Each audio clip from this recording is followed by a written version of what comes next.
কত সন্তান দেখবেন বিদেশে যাওয়ার সময় মা কাঁদে, বাবা কাঁদে, সন্তানও কাঁদে, চোখের পানি ফেলে বিদায় দেওয়া হয়, কিন্তু কিছুদিন পর কিন্তু সন্তান থেকেই মা বাবার কোলে ফিরে আসে। একটা মেয়ে 16-17 বছর মা বাবার ঘরে থাকার পর যখন স্বামীর ঘরে চলে যায় কত কান্না কাটি, চোখের পানি ফেলে কাঁদে, কিন্তু পরের দিনেই আবার স্বামীর বাড়ি থেকে বাবার বাড়িতে ফিরে আসার সুযোগ আছে। ও বন্ধু, আজকে আপনাকে আমাকে মৃত্যুবরণ করার সাথে সাথে ওই যে বাড়ি থেকে বাহির করা হলো, আর কোনোদিন ফিরে আসা হবে না। দাদা গেল, বাবা গেল,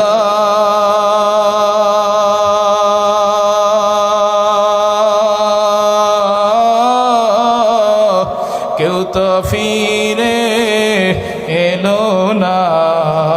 দাদা গেল, বাবা গেল,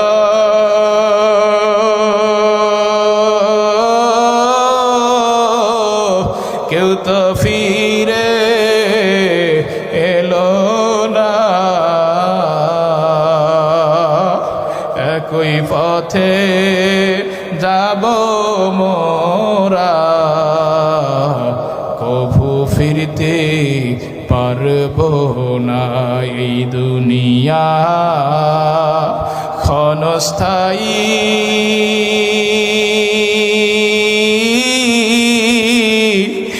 স্থায়ী যে না, তাই তো মানুষ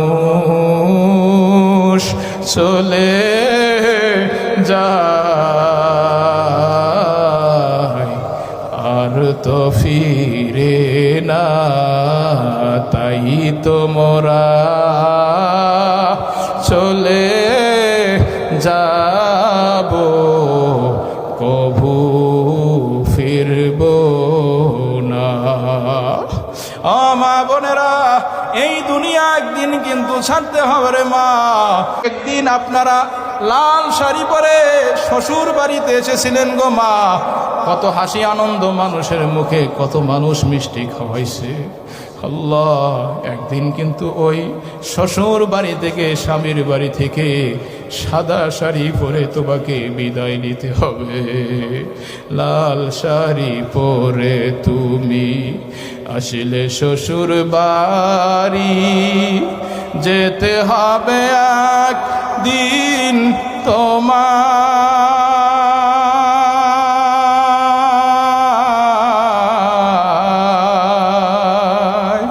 পরে সাদা শাড়িও মাগো, পরে সাদা শাড়ি সুন্দর ধরণীতে সাদের সংসার গড়িয়ে যেতে হবে তোমায় এই দুনিয়ার সব ছাড়িয়ে। ছেলে মেয়ে কাঁদবে মামা বলে, ছেলে মেয়ে কাঁদবে মামা বলে, সেদিন তো নিথর পরে রবিও মাগো।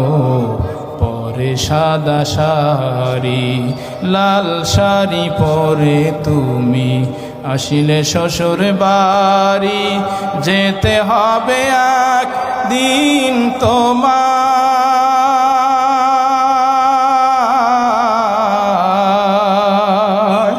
পরে সাদা শাড়িও মাগো, পরে সাদা শাড়ি। বন্ধুগণ, ও মা বোনেরা, বরগাছির মা বোনেরা, একটু কান পেতে শোনেন। আমরা এই দুনিয়ায় এসেছি, এই দুনিয়ায় আসার ভূমিকা ছিল মাত্র 9 মাস 7 দিন। কয় মাস?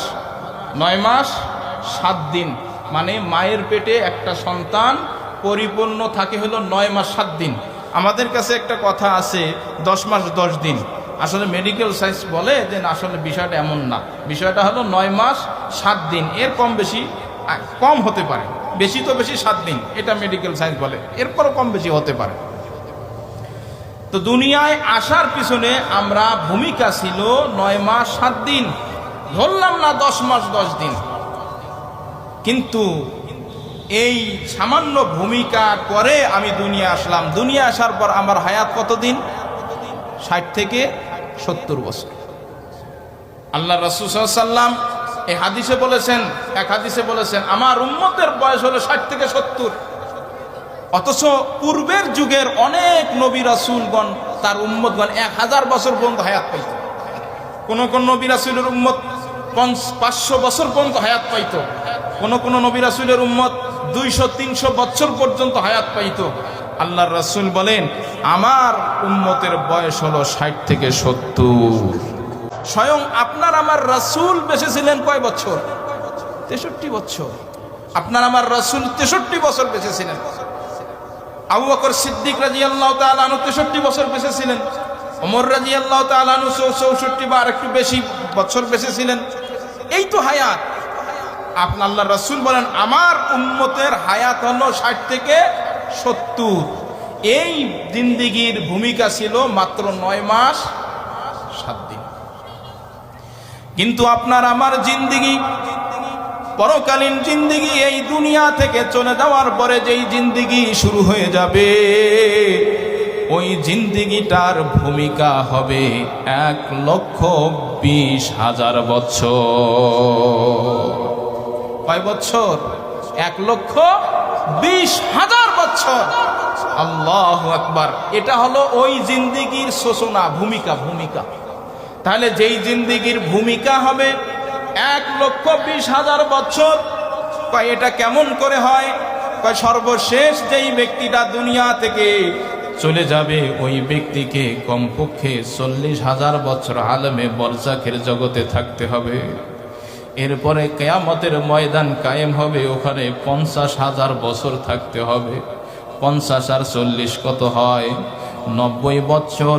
যেই পুলসিরাত আল্লাহ তাআলা কায়েম করবেন, এই পুলসিরাত পাড়ি দেওয়াটার রাস্তা হবে 30,000 বছরের রাস্তা রে বন্ধু। এই 30, 50, 40 সব মিলে হলো 1,20,000 বছর। এক হাদিসে আল্লাহর রাসূল সাল্লাল্লাহু আলাইহি ওয়াসাল্লাম বলেন, বান্দা ও আমার উম্মত, তোমাদেরকে আল্লাহ তাআলা মৃত্যুর পরে যে হায়াত দিবে, এই হায়াতটা তোমাদের কিভাবে বুঝাই রে উম্মত?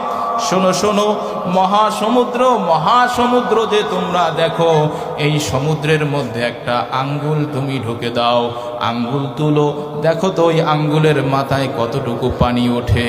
কয় আঙ্গুল ঢুকে দিয়ে ওই আঙ্গুলের মাথায় যতটুকু পানি উঠলো, আল্লাহু আকবার, আল্লাহু আকবার, কয় ওই সামান্য পানিটুকু হলো দুনিয়ার জীবন, আর মহাসমুদ্রের সমস্ত পানি হলো আখিরাতের জীবন।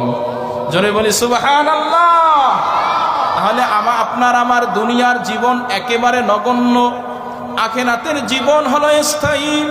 তাই আল্লাহ তাআলা আপনাকে আমাকে ওয়াজ করেন, স্মরণ করে দেন, কুল্লু নাফসিন যায়িকাতুল মাউত। আল্লাহ বলেন, ও বান্দা শুনে রাখো, প্রত্যেকটা বান্দাকে, প্রাণীকে কিন্তু মৃত্যুর স্বাদ গ্রহণ করতে হবে। সুম্মা ইলাইনা তুরজাউন, পরিশেষে আমার কাছে তোমাকে ফিরে আসতে হবে।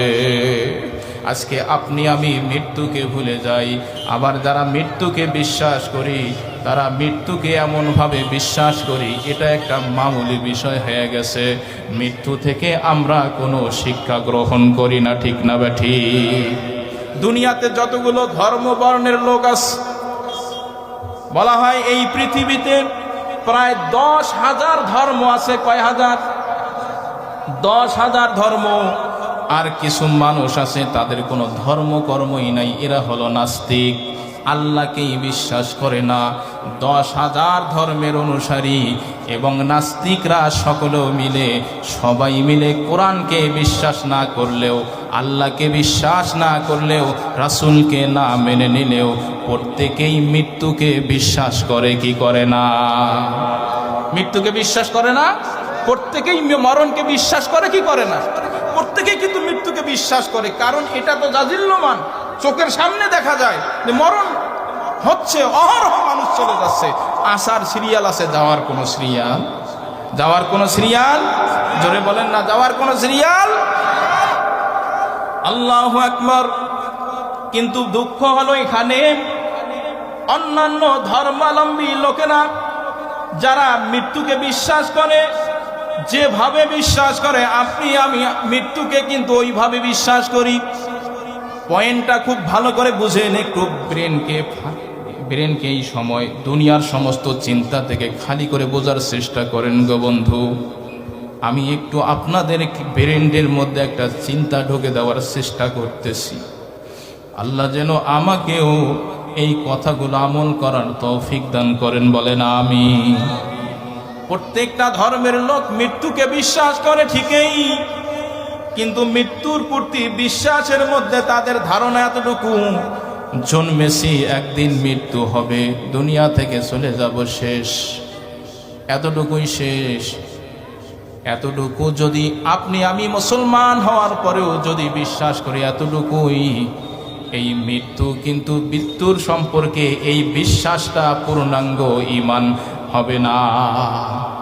আপনার আমার ধারণা হলো, আপনার আমার বিশ্বাস হলো, ঈমান হলো জন্মেছি মরতে হবে, পরিশেষে আল্লাহর কাছে হাজির হতে হবে। সূরা আনকাবুতে আল্লাহ সেটাই বলছেন, কুল্লু নাফসিন যায়িকাতুল মাউত সুম্মা ইলাইনা তুরজাউন। আল্লাহ বলেন প্রত্যেকটা আত্মাকে মৃত্যুর স্বাদ গ্রহণ করতে হবে, পরিশেষে আমার কাছে হাজির হতে হবে। ও বন্ধু, যেটা মনে করছিলেন মরলেই তো শেষ, আসলে মরলেই শেষ নয়, মৃত্যুর পরে পরকালীন জিন্দেগির শুরু হয়ে যায়, ঠিক না বেঠি? সুতরাং ওই জিন্দেগিতে আপনার আমার অবস্থান কি হবে, আপনার আমার কি করতে হবে আল্লাহর কাছে গিয়ে? আল্লাহ তাআলা বলেন, ওয়ানাদাউল মাওয়াজিনাল কিসতা লিয়াউমিল কিয়ামাহ। হাসরের ময়দানে আল্লাহ তাআলা মিজানের পাল্লা কায়েম করবেন গো বন্ধু। আল্লাহু আকবার, আল্লাহু আকবার। ওয়া আন্না আমাল ইবনে আদম ওয়া কওলুহু ইউজান। বনি আদমের প্রত্যেকটা আমল, প্রত্যেকটা কাজ, প্রত্যেকটা কথা আল্লাহ তাআলা মিজানের পাল্লায় ওজন করবে। আপনি কোথায় গেছেন, কি করেছেন, কি কার সাথে কি করেছেন, সঙ্গোপনে কি করেছেন, পানির নিচেও কি করেছেন। আল্লাহু আকবার। আমাবস্যার গভীর অন্ধকার রাত্রে আপনি কোথায় গিয়ে গুনার কাজ করেছেন গো বন্ধু? কোথায় সঙ্গোপনে কাকে গালি দিয়েছেন? সব কিছুর হিসাব একদিন আল্লাহর সামনে দিতে হবে, কি হবে না? সুতরাং মৃত্যু যখন আসবে, তখন আমাদের মৃত্যুর কথা যখন আসবে, মুমিন হিসাবে আমাদের দুইটা জিনিস চিন্তা করতে হবে। একটা হলো জন্মেছি মরতে হবে, এটা ঠিক। কুরআনুল কারীমে অসংখ্য আয়াতে আল্লাহ তাআলা এই মৃত্যুর ওয়াজ করেছেন। আল্লাহ তাআলা এক আয়াতে বলেন, কুল্লু নাফসিন যায়িকাতুল মাউত ওয়া ইন্নামা তুওয়াফাউনা উজুরাকুম ইয়াওমাল কিয়ামাহ ফামান যুহজিহা আনিন নারি ওয়া উদখিলাল জান্নাতা ফাকাদ ফাজ ওয়া মাল হায়াতুদ দুনিয়া ইল্লা মাতাউল গুরুর।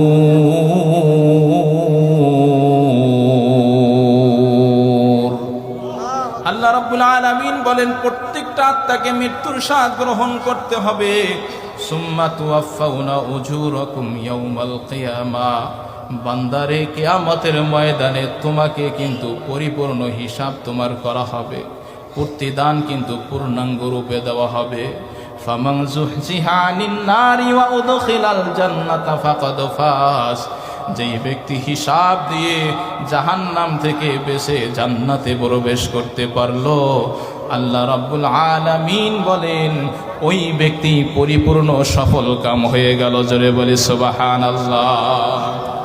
আর এক আয়াতে সূরা জুমার ভিতরে আল্লাহ রাব্বুল আলামিন বলেন, কুল ইন্নাল মাউতাল্লাযী তাফিরুনা মিনহু ফাইন্নাহু মুলাকীকুম।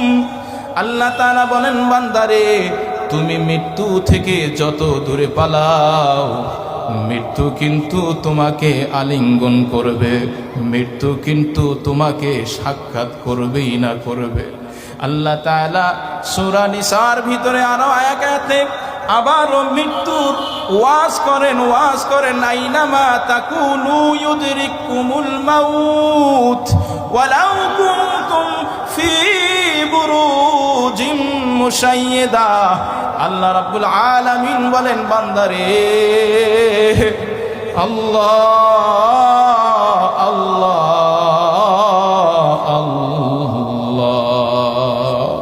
আল্লাহ তাআলা বলেন, তুমি যেখানেই থাকো না কেন, আইনামা তাকুনু, যেখানেই থাকো না কেন, ইউদরিকুমুল মাউত, মৃত্যু কিন্তু তোমার কাছে হাজির হয়ে যাবে রে বান্দা। মৃত্যু কিন্তু তোমাকে খুঁজে তালাশ করে নেবে। ওয়ালাউ কুনতুম ফি বুরুজিম মুশাইয়্যিদা, এমনকি তুমি যদি শক্ত নির্মিত সুদৃঢ় দুর্গের মধ্যেও যদি লুকাও, সেখানেও মৃত্যু তোমার কাছে হাজির হয়ে যাবে। মৃত্যু কি হাজির হবে কি হবে না? কোনো ব্যক্তি যদি শক্ত মোটা কাঁচের একটা ঘর নির্মাণ করে, যেই ঘরে বাহির থেকে কোনো বাতাসও প্রবেশ করে না,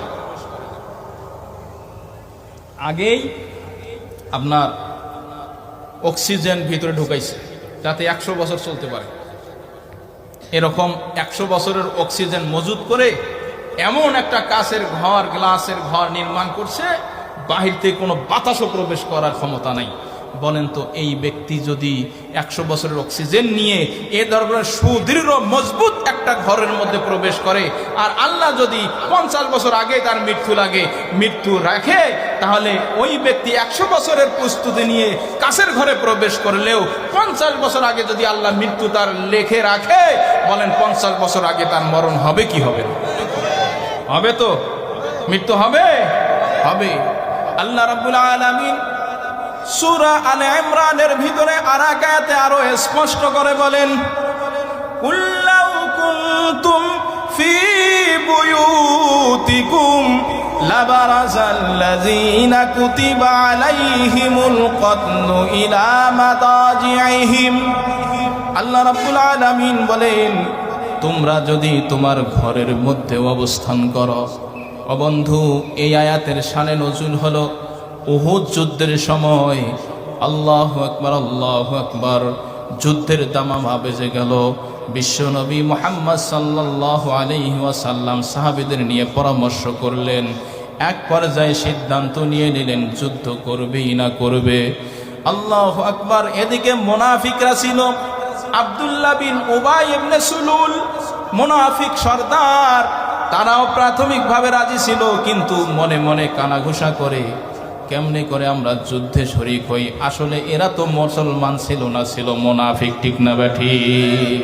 এই উহুদ যুদ্ধের মধ্যে যেহেতু অসংখ্য সাহাবী মারা গেল, আর মুনাফিকরা যুদ্ধে যায় নাই, জানে বেসে গেল। বাড়িতে বসে যখন শুনলো অনেক সাহাবী এই যুদ্ধের মধ্যে হতাহত হয়ে গেছে, আল্লাহু আকবার, আল্লাহু আকবার, মুনাফিকরা এখন বলতে লাগলো, ওই যে সমস্ত শহীদরা যারা যুদ্ধের ময়দানে 70 জন শহীদ যারা দুনিয়া থেকে জান্নাতে চলে গেল, এই শহীদদের সন্তানদেরকে, নাতিপুতিদেরকে, ছেলেদেরকে, মা বাবাদেরকে ডাক দিয়ে বলেন, আমরা বলছিলাম না ঘরের মধ্যে যদি আবদ্ধ থাকি তাহলে আমরা মারা যাইতাম না? তাদেরকেও বলছিলাম তোমরা ঘরে থাকো, মারা যাবা না, যুদ্ধের ময়দানে গেলে তোমরা মারা যাবা। যেহেতু তারা আমাদের কথা শুনে নাই, এই জন্য যুদ্ধের ময়দানে তারা আজকে মারা গেছে, শহীদ হয়ে গেছে। আল্লাহ তাআলা মুনাফিকদের জবাব দিতে গিয়ে আয়াত নাযিল করে বলেন, ও বান্দা, ও মুনাফিকের দলেরা, শুনে রাখো, কুল্লাউ কুনতুম ফি বুয়ুতিকুম, যদি তোমরা ঘরের মধ্যে থাকো, তোমাদের তো ধারণা ঘরে থাকলে মারা যাবে না, কিন্তু আমি আল্লাহ বলি, লাবারাজাল্লাযীনা কুতিবা আলাইহিমুল কতলু ইলা মাদাজিইহিম, আমি আল্লাহ তাআলা যার মরণ যেখানে রেখেছি, তোমাকে ওই ঘর থেকে ঘাত ধাক্কে বাহির করে সেখানে উপস্থিত করে তোমার মৃত্যু দিব, ঠিক না বা ঠিক? আমার বন্ধুগণ, কুরআনুল কারীমে এক মৃত্যুর ওয়াজ আল্লাহ তাআলা বারবার বিভিন্ন আয়াতে করলেন। এর উদ্দেশ্যটা কি? মৃত্যু তো সত্য, অথচ মৃত্যু এমন একটা চিরসত্য জিনিস, আল্লাহ যদি কোরআনে একটা আয়াত মৃত্যুর ব্যাপারে নাজিল না করত, তাও বিশ্বাস করতাম কি করতাম না? জোরে বলেন, করতাম কি করতাম না? আল্লাহ যদি মৃত্যুর কথা কোরআনে আলোচনা নাই করতেন, তাও মৃত্যু সম্পর্কে আমাদের ঈমান থাকতো কি থাকতো না? কারণ এটা তো স্বচক্ষে দেখি। আল্লাহ রাব্বুল আলামিন এই জন্য মৃত্যুর কথা বারবার বললেন। হাদিস শরীফে এসেছে, আল্লাহর রাসূল বলেন, আকসিরু যিকরা হাজিমিল লাজ্জাতিল মাউত। উম্মত, তোমরা মৃত্যুকে অধিক পরিমাণে স্মরণ করবা, কারণ মৃত্যু এমন একটা বস্তু, মৃত্যু আসলে তোমার দুনিয়ার সমস্ত স্বাদকে ধ্বংস করে দেবে। আল্লাহু আকবার। আপনি বাজারে গেছেন, হাট বাজারে গিয়েছেন, ছোট্ট ছোট্ট 2-4টা সন্তান আপনার বাড়িতে আছে। বাড়ি থেকে যখন আসলেন, আপনার সন্তানটা আব্বু আব্বু বলে, আপনার গলার আওয়াজ শুনে আব্বু আব্বু বলে ডাক দেওয়া শুরু করলো। আপনি সন্তানের জন্য বাজার থেকে কিছু জিনিস নিয়ে এসেছেন, সন্তানটাকে কোলে নিয়ে গালে 2টা চুমু দিলেন, আদর করলেন, আব্বু ডাকের সাড়া দিলেন, জবাব দিলেন। নিজের মধ্যে কত আত্মতৃপ্তি! সন্তানের আব্বু ডাকের স্বাদ শোনার মজাটাই তো আলাদা। কিন্তু আপনি আজকে মৃত্যু মুখে পতিত হয়ে গেছেন, আপনি এখন মরা লাশ হয়ে গেছেন। আপনার ছোট্ট সন্তানটা আপনার পাশে এসে চোখের পানি ফেলে আব্বু আব্বু বলে ডাকে। ও বন্ধু,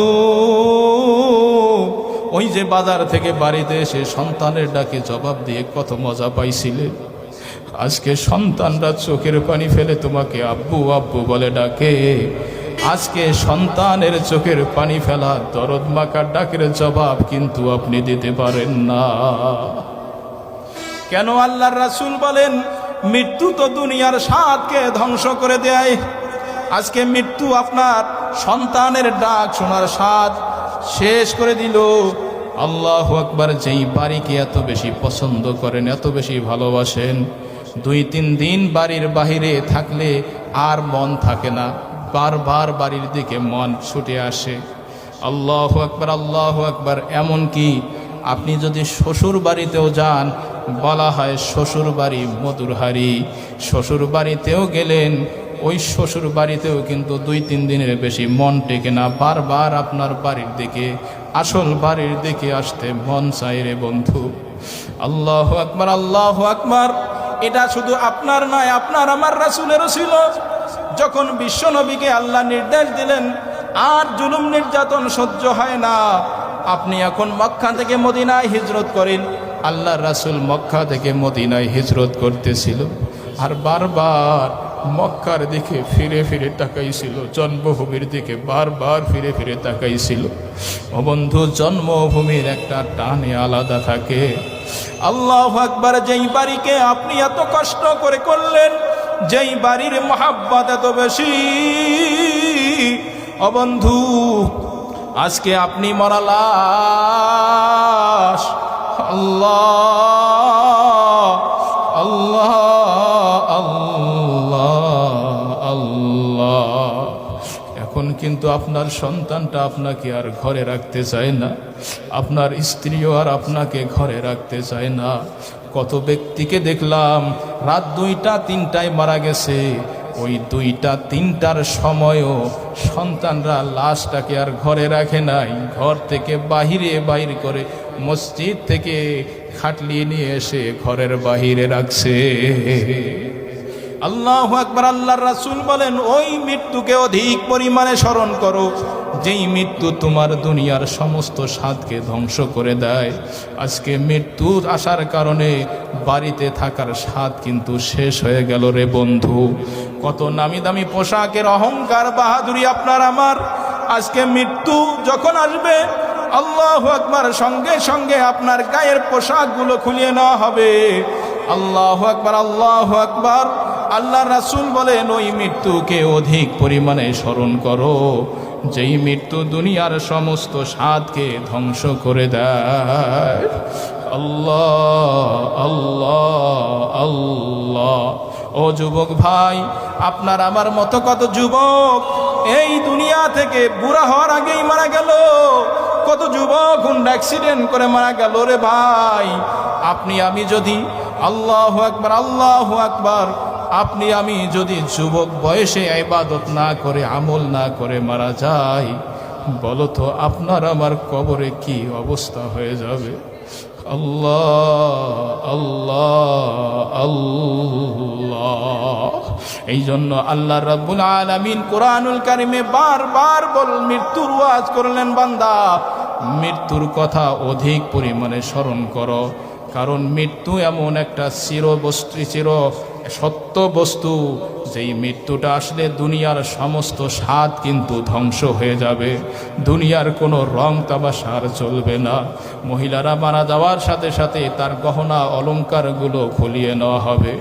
আল্লাহু আকবার। মৃত্যুর যন্ত্রণা খুব কঠিন, মৃত্যু খুব কঠিন বস্তু। হযরতে ইব্রাহিম আলাইহিস সালাম একদিন মালাকুল মউত হযরত আজরাইল আলাইহিস সালামকে ডাক দিয়ে বলেন, ভাই আজরাইল রে, বলো তো দেখি তুমি গুনাহগার নফরমানদের জীবনকে কিভাবে কবজ করো, তোমার আসল ওই চেহারাটা তুমি আমাকে একটু দেখাও। আল্লাহ আল্লাহ আল্লাহ। হযরত মালাকুল মউত ইব্রাহিম আলাইহিস সালামকে বলেন, আল্লাহর খলিল, আপনি এটা দেখে সহ্য করতে পারবেন না। আল্লাহু আকবার আল্লাহু আকবার আল্লাহু আকবার। হযরত ইব্রাহিম আলাইহিস সালাম মালাকুল মউতকে বলে, মালাকুল মউত, আমি দেখতে পারবো, সাহস আছে? হযরত আজরাইল আলাইহিস সালাম বললেন, আল্লাহর খলিল একটু অধিক মুখ ফিরান। মুখ ফিরাইলেন। এখন মালাকুল মউত নফরমান বেঈমানদেরকে যেভাবে জীবন কবজ করেন, এই আসল এই ভয়ঙ্কর আকৃতি প্রকাশ করলেন। আল্লাহ আল্লাহ আল্লাহ। হযরত ইব্রাহিম আলাইহিস সালাম মালাকুল মউতকে এক নজর দেখার সাথে সাথে, মালাকুল মউতকে দেখার সাথে সাথে ইব্রাহিম আলাইহিস সালাম জমিনে ঢলে পড়ে বেহুশ হয়ে যায়। অনেকক্ষণ পর হযরত ইব্রাহিম আলাইহিস সালাম হুঁশ ফিরে পাইল। আল্লাহু আকবার। মালাকুল মউত ততক্ষণে তার চেহারাকে পরিবর্তন করে ফেলছেন। আল্লাহু আকবার। ইব্রাহিম আলাইহিস সালাম বলেন, ও মালাকুল মউত, তুমি যেই আকৃতি আমাকে দেখাইলা, কোন নফরমানকে যদি এই আকৃতি নিয়ে তুমি যদি তার জীবনকে কবজ করো রে মালাকুল মউত, এটাই তো তার শাস্তির জন্য যথেষ্ট হয়ে যাবে। হাদিস শরীফে এসেছে, মালাকুল মউতের আকৃতি এত ভয়ঙ্কর আকৃতি হয়, মালাকুল মউতকে এক নজর দেখা একজন ব্যক্তিকে 1000 তলোয়ার মারলে, তলোয়ার দিয়ে 1000টা কোপ মারলে ওই ব্যক্তি না যতটুকু না কষ্ট পায়, তার থেকে মালাকুল মউতের ভয়ঙ্কর চেহারা দেখা তার থেকে বেশি কষ্টকর। হযরতে মুসা আলাইহিস সালামকে মৃত্যুর পরে আল্লাহ রাব্বুল আলামিন জিজ্ঞাসা করেন, ও কালিমুল্লাহ, ও আমার কালিমুল্লাহ, ও মুসা, তুমি মৃত্যুকে কেমন পাইলা? আল্লাহু আকবার আল্লাহু আকবার। এক বর্ণনায় এসেছে হযরত মুসা আলাইহিস সালাম বলে, আল্লাহ, আমি মৃত্যুকে এত কষ্টকর বস্তু হিসেবে পেয়েছি। আমার মনে হলো একটা পাতিলের মধ্যে গরম তেল, ওই পাতিলের নিচে আগুন দিয়ে জাল দেওয়া হচ্ছে, তেলগুলো টকবক টকবক করতেছে, আর একটা জীবন্ত পাখিকে ওই তেলের মধ্যে ভাজা হচ্ছে। আল্লাহ, ওই পাখিটা মরতেও পারছে, কথা বলতো সঙ্গে সঙ্গে তো না, আজকে তোমার চুল পাকা কেন? তুমি যদি নূহের ছেলে হও, চুল তোমার পাকা কেন? হযরতে নূহ আলাইহিস সালামের ছেলে বলেন, আমি তো আমার কবরে ঘুমন্ত অবস্থায় ছিলাম, যখন আমাকে ডাক দেওয়া হলো আমি মনে করলাম কিয়ামত সংগঠিত হয়ে গেছে, আর কিয়ামতের চিন্তায় কবর থেকে উঠতে উঠতে আমার মাথার চুলগুলো পেকে গেল। আল্লাহু আকবার। হযরতে আমাদের রাসূল বিশ্বনবী মুহাম্মদ সাল্লাল্লাহু আলাইহি ওয়াসাল্লামের 2-1টা করে দাড়ি এবং চুল পাকা শুরু হয়েছিল। কোন বর্ণনায় এসেছে বিশ্বনবীর 18টা চুল পেকেছিল। সাহাবা আজমাইন জিজ্ঞাসা করলো, ইয়া রাসূলুল্লাহ, আপনার তো চুল পেকে যাচ্ছে, দাড়ি পেকে যাচ্ছে। আল্লাহর রাসূল বলেন শাইবানি হুদ ওয়ানাবা, আল্লাহু আকবার, যেই সূরাগুলো কিয়ামত সম্পর্কে আলোচনা যেই সূরাগুলোর মধ্যে এসেছে ওই সূরাগুলোর নাম উল্লেখ করে করে বিশ্বনবী বলে কিয়ামতের আলোচনায়, আমার কিয়ামতের চিন্তায় আমার দাড়ি এবং চুলগুলো পাকতে শুরু হয়ে গেছে। আপনার আমার নবীর পূর্বের পরে কোনো গুনাহ নাই, তিনি যদি কিয়ামত সম্পর্কে পরকালীন জিন্দেগি সম্পর্কে এত চিন্তা করতে পারে রে বন্ধু, আপনার আমার গুনার শেষ নাই। আল্লাহু আকবার। হযরতে নূহ আলাইহিস সালামের ওই পুত্র বলেন কিয়ামত হয়েছে, সংগঠিত হয়েছে, এইটা মনে করে আমার মাথার চুল পেকে গেল। আর তোমাদেরকে একটা সংবাদ দিয়ে আমি আবারও কবরে চলে যাব, সেটা হলো আজকে প্রায় 2000 বছর পূর্বে আমি মারা গেছি। মালাকুল মৌতের যে থাবা আক্রমণ ছিল, ওই থাবায় আবার শরীর যে ক্ষত বিক্ষত হয়েছিল, আজও আমি ওই মৃত্যুর যন্ত্রণা মাঝে মধ্যে পেয়ে থাকি। আল্লাহ আল্লাহ আল্লাহ। এই জন্য আল্লাহ রাব্বুল আলামিন কুরআনুল কারীমে বারবার মৃত্যুর আলোচনা করলেন এই কথা স্মরণ করে দেওয়ার জন্য। ও বান্দা, তোমরা ওই মৃত্যুকে অধিক পরিমাণে স্মরণ করবা যেই মৃত্যু দুনিয়ার স্বাদ যেমন ধ্বংস করে দিবে, তোমার ওই মৃত্যু কিন্তু পরকালীন জিন্দেগির সূচনা হয়ে যাবে রে বান্দা। আল্লাহু আকবার, আল্লাহু আকবার। আজকে যদি আপনি আমি জীবনের হিসাবের ভয় করতাম, আপনার আমার প্রত্যেকটা কথা, প্রত্যেকটা কাজ, প্রত্যেকটা আমলের হিসাব হবে। কেউ যদি জিন্দেগিকে এইভাবে গঠন করত, বলেন তো ওই ব্যক্তি কি গুনার কাজ করতে পারত? জোরে বলেন, সে কি গুনার কাজ করতে পারত? সে জানে একদিন আল্লাহর সামনে আমাকে হিসাব দিতে হবে, প্রত্যেকটা কথা, প্রত্যেকটা কাজের হিসাব দিতে হবে। যদি এইটা কোনো ব্যক্তি চিন্তা করত আর মৃত্যুকে যদি এইভাবে ভয় করত, ওই যে ঢাকায় এক মার্কেটের সামনে চাঁদা না পাওয়ার কারণে একজন মানুষকে পাথর দিয়ে ঢিলে ঢিলে হত্যা করত না। জোরে বলেন ঠিক না বেঠিক? আজকে দেখবেন রাস্তাঘাটে গাড়ি অ্যাক্সিডেন্ট হয়, অনেক মানুষ ওই মানুষ বিপদগ্রস্ত লোকদের, রক্তাক্ত লোকদের সাহায্য সহযোগিতা করার জন্য যায়, আর কিছু মানুষ ওই লোকদের পকেট মারার জন্য যায়। কথা বলেন ঠিক না বেঠিক? এই ব্যক্তির ভিতরে মৃত্যুর ভয় আছে। আল্লাহ এই জন্য ওয়াজ করলেন, বান্দা মৃত্যুকে স্মরণ করো, এটা যেমনি ভাবে তোমার দুনিয়ার স্বাদ ধ্বংস করে দেবে, এই দুনিয়ার পরিসমাপ্তি ঘটবে, অনুরূপ ভাবে এই মৃত্যুর দ্বারা তোমার পরকালের সূচনা হয়ে যাবে। আল্লাহু আকবার, আল্লাহু আকবার।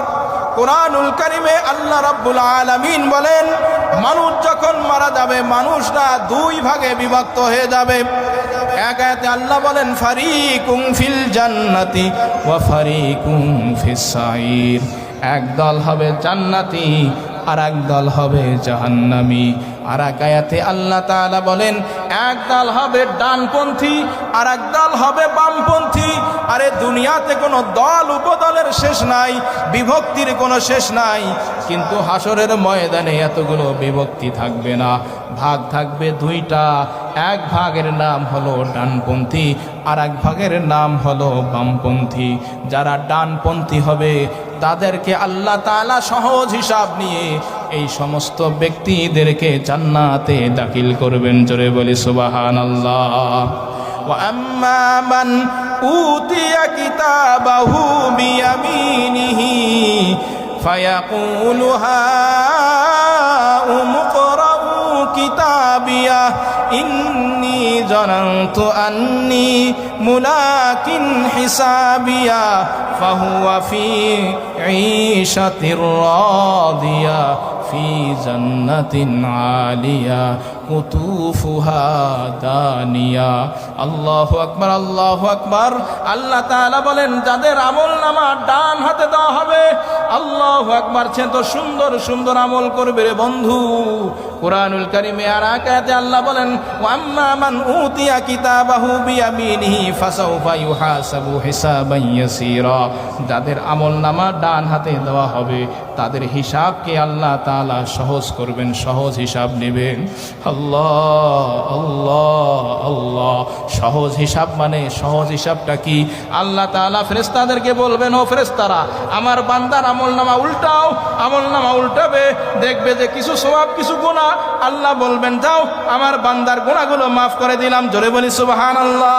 পরে পেজ উল্টাও, পরের পেজ উল্টাবে, আবার দেখবে কিছু সওয়াব কিছু গুনাহ। আল্লাহ বলবেন, যাও, তার গুনাহগুলো মাফ করে দিলাম। আবার পেজ উল্টাও, এভাবে পেজ উল্টাবে, সওয়াবগুলো তো থাকবেই, গুনাহগুলো মাফ করতে করতে আল্লাহ বলবেন, ও আমার বান্দারা, ও আমার ফেরেশতারা, আমার বান্দাকে আর কি মাফ করব, কিভাবে আর পেজগুলো কত উল্টাবা, আমলনামার কত খুলবা? যাও যাও যাও, আমার বান্দা যতগুলো গুনাহ করেছে সব গুনাহ মাফ করে গুনার সমপরিমাণ নেকি দিয়ে আমার বান্দার আমলনামার পাল্লাকে ভারী করে আমার বান্দাকে জান্নাতে দিয়ে দিলাম। জোরে বলি সুবহান, জোরে বলি সুবহানাল্লাহ। এটা হলো ডানপন্থীদের হিসাব, সহজ হিসাব। এটা কি হিসাব হইল? সবই যদি মাফ করে তাহলে কি হলো? এই হিসাবটা হলো আল্লাহ তাআলা একেবারে সহজ হিসাব করবে। এজন্য হাদিসে এসেছে, আল্লাহর কাছে দোয়া করে, আল্লাহুম্মা হাসিবনি হিসাবান ইয়াসিরা। কারা ডানপন্থী কারা হবে? সূরা হাক্কার ভিতরে আল্লাহ তাআলা বলেন, ইন্নী জানানতু আন্নী মুলাকিন হিসাবিয়া। আল্লাহু আকবার। যাদের আমলনামা ডান হাতে দেওয়া হবে, ওই ব্যক্তি আমলনামাগুলো নিজে পড়বে, বন্ধু বান্ধবকে তালাশ করবে, তাদেরকে বলবে, তুমিও পড়ো, হা উম করাও কিতাবিয়া।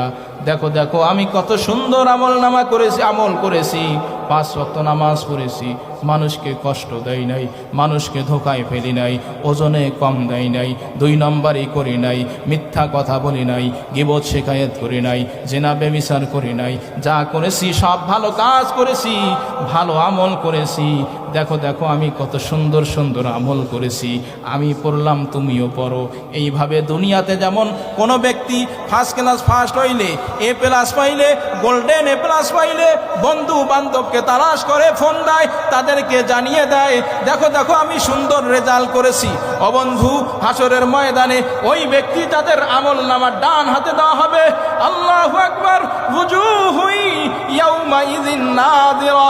আল্লাহ তাআলা বলেন, সেই দিন অনেক চেহারা হবে হাস্যোজ্জ্বল, উজ্জ্বল চেহারা হয়ে যাবে, কারণ ওই ব্যক্তির হিসাবের কোনো চিন্তা থাকবে না, কারণ আল্লাহ তাআলা ওই ব্যক্তিকে ডান হাতে আমলনামা দিয়ে দিয়েছেন। সে বলবে, কেন আমি ডান হাতে আমলনামা পাইলাম জানো? ইন্নী জানাতু আন্নী মুলাকিন হিসাবিয়া। আমি এই ধারণা করে পথ চলতাম, এই ধারণা করে কথা বলতাম, এই ধারণা করে কাজ করতাম, আমি যতটা কাজ করি একদিন আল্লাহর দরবারে হাজির হতে হবে। আমি যতটা কথা বলি আল্লাহর দরবারে প্রত্যেকটা কথার হিসাব দিতে হবে। আল্লাহু আকবার, আল্লাহু আকবার। এরকম জবাবদিহিতামূলক জিন্দেগি গঠন করেছি, তাই ভালো কাজ করেছি, খারাপ কাজ করি নাই। আল্লাহ তাআলা আমাকে ডান হাতে আমলনামা দিয়েছেন।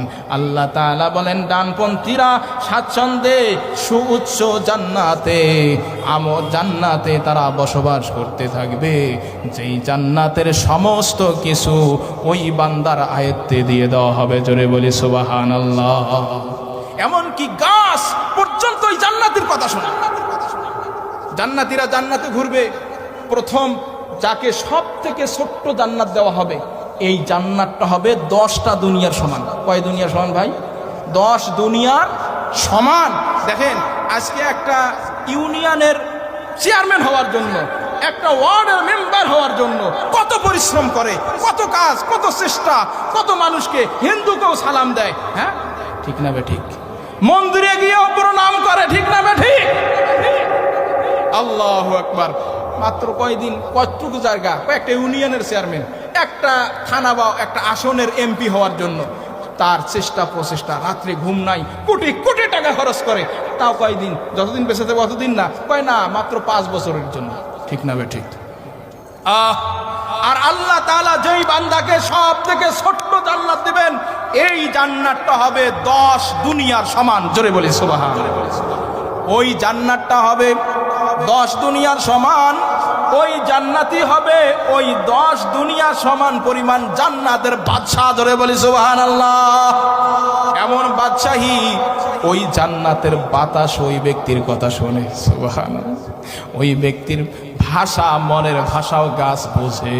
জান্নাতীরা আনন্দের সাথে ঘুরতে থাকবে, ঘুরতে ঘুরতে একটা বাগানে চলে যাবে, দেখবে সুন্দর সুন্দর গাছ, সুন্দর সুন্দর ফল। জান্নাতি গাছের আবহাওয়ার মধ্যে একটা সুরালো আওয়াজ হবে, যেই আওয়াজটা জান্নাতের দুনিয়ায় কোনো মানুষ এত সুরালো আওয়াজ কোনোদিন শোনে নাই। বিমোহিত হয়ে যাবে, তাকিয়ে দেখবে সুন্দর সুন্দর ফলগুলো ঝুলিয়ে আছে। আল্লাহু আকবার, আল্লাহু আকবার। একটা ফল দেখে মন কেড়ে নেবে, মনে মনে এখনো মনের কথা মনে আছে, আহ কত সুন্দর ফল।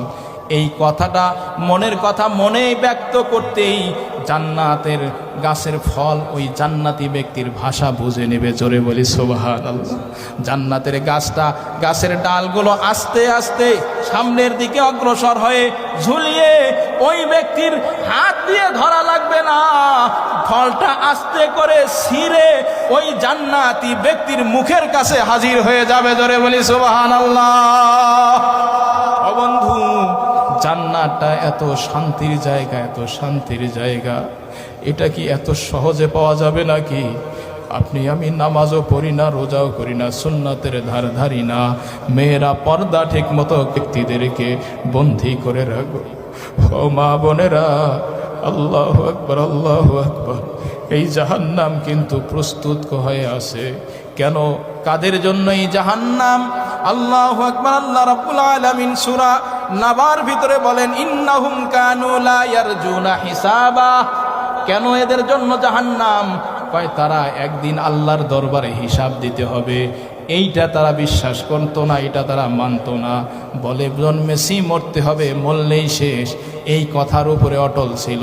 কিন্তু মৃত্যুর পরে যে আপনার আমাকে আল্লাহর দরবারে উপস্থিত হয়ে আপনার প্রত্যেকটা কথা, প্রত্যেকটা কাজের হিসাব দিতে হবে, এইটা আপনি আমি ভুলে গেছি।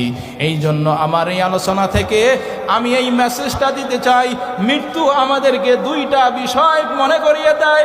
এক নাম্বার হলো, মৃত্যু এমন একটা বস্তু দুনিয়ার সমস্ত স্বাদ ধ্বংস করে দেয়। দুনিয়া থেকে কত মানুষ কত সময় এখান থেকে সেখান থেকে বিদায় নেয়। কত সন্তান দেখবেন বিদেশে যাওয়ার সময় মা কাঁদে, বাবা কাঁদে, সন্তানও কাঁদে, চোখের পানি ফেলে বিদায় দেওয়া হয়। কিন্তু কিছুদিন পর কিন্তু সন্তান থেকেই মা বাবার কোলে ফিরে আসে।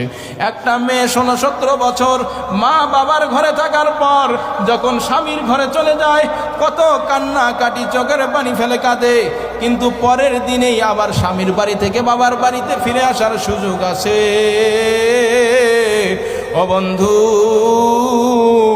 আজকে আপনাকে আমাকে মৃত্যুবরণ করার সাথে সাথে ওই যে বাড়ি থেকে বাহির করা হলো, আর কোনোদিন ফিরে আসা হবে না। দাদা গেল, বাবা গেল,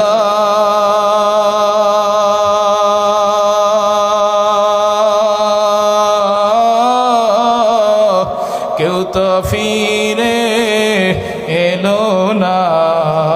দাদা গেল, বাবা গেল,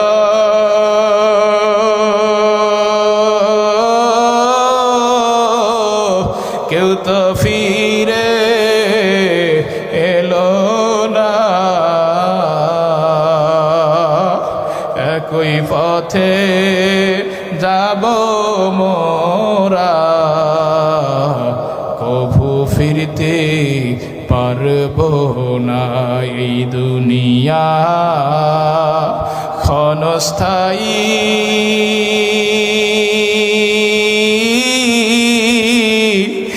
স্থায়ী যে না, তাই তো মানুষ চলে যায়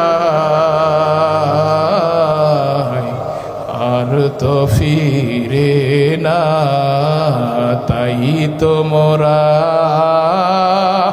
চলে যাব, কভু ফিরব না। ও মা বোনেরা, এই দুনিয়া একদিন কিন্তু ছাড়তে হবে রে মা। একদিন আপনি আমি, একদিন আপনারা লাল শাড়ি পরে শ্বশুর বাড়িতে এসেছিলেন গো মা। কত হাসি আনন্দ মানুষের মুখে, কত মানুষ মিষ্টি খাওয়াইছে। আল্লাহ, একদিন কিন্তু ওই শ্বশুর বাড়ি থেকে, স্বামীর বাড়ি থেকে সাদা শাড়ি পরে তোমাকে বিদায় নিতে হবে।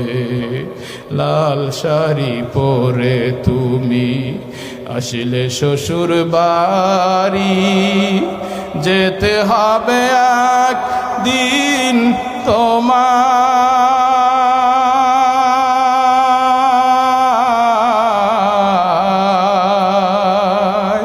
পরে সাদা শাড়িও মাগো, পরে সাদা শাড়ি সুন্দর ধরণীতে সাদের সংসার গড়িয়ে যেতে হবে তোমায় এই দুনিয়ার সব সারিয়ে। ছেলে মেয়ে কাঁদবে মামা বলে, ছেলে মেয়ে কাঁদবে মামা বলে, সেদিন তো নিথর পরে রবিও মাগো। পরে সাদা শাড়ি লাল শাড়ি পরে তুমি আসিলে শ্বশুর বাড়ি, যেতে হবে একদিন তোমার।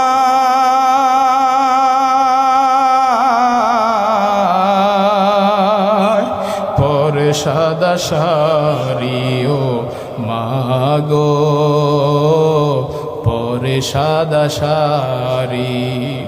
বন্ধুগণ, ও মা বোনেরা, বরগাছির মা বোনেরা, একটু কান পেতে শোনেন। আল্লাহ রাসূল সাল্লাল্লাহু আলাইহি ওয়াসাল্লাম ইরশাদ করেন, আল মারআতু ইযা সাল্লাত খামসাহা ওয়া সামাত শাহরাহা ওয়া আহসানাত ফারজাহা ওয়া আতাআত বা'লাহা ফালতাদখুল মিন আইয়ি আবওয়াবিল জান্নাতি শাআত। আল্লাহু আকবার, আল্লাহু আকবার।